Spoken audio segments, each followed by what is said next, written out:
मेरे प्यारे बच्चे, साईं कहते हैं तुम इस वक्त शांत रहो, क्योंकि तुम्हारा शांति से रहना ही उचित समय होगा।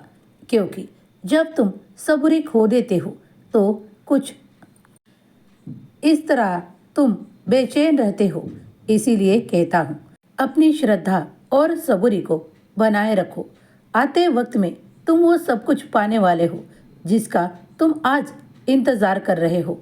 बाबा चाहते हैं कि तुम तुम्हारे जीवन में हमेशा ही उन लोगों से दूर रहो जो तुम्हारे लिए नकारात्मकता देते हैं, तुम्हारे लिए नकारात्मकता विचार करते हैं।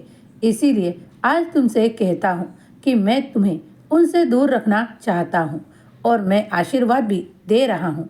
तो अब कोई पीछे रहने वाली बात नहीं होगी। इस समय तुम्हारी परीक्षा शुरू है और तुम इस परीक्षा में सफल हो, यही मैं चाहता हूँ। वो होगी सफलता की परीक्षा धैर्य के साथ। तो तुम अगर धैर्य रखोगे तो तुम परीक्षा उत्तीर्ण कर लोगे और आगे बढ़ पाओगे।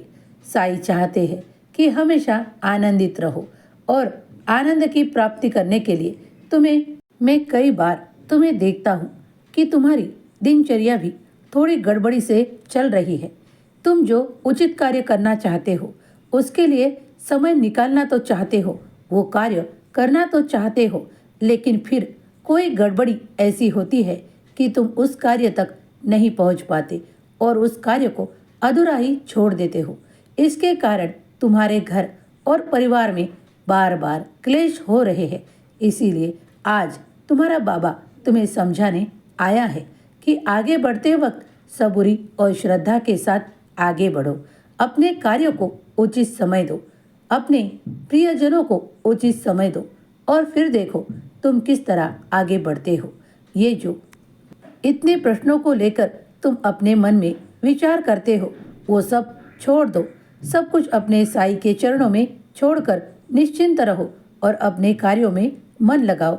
अगर तुम एक साथ दो कार्य करना चाहते हो तो उसके लिए उन्हीं दो कार्यों का समय उचित करो और देखो कि तुम आगे बढ़ते खुद ही देख पाओगे।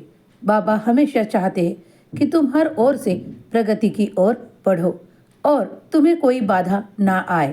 तो तुम भी उस बात का ख्याल रखो कि हर बात का एक उचित समय हो। अगर खान पान में भी तुम बहुत देरी करोगे तो तुम्हें कुछ शारीरिक कमजोरी का एहसास होने लगेगा। इसीलिए आज तुमसे कहता हूँ कि खान पान में विशेष ध्यान दो और समय पर खाना खाया करो। बाबा चाहते हैं कि तुम हमेशा आनंदित रहो। इसीलिए कहता हूँ, समय पर सब कुछ किया करो, खुश रहो। 11 वचनों को मनपूर्वक पढ़ा करो, तुम्हारा कल्याण ही होगा।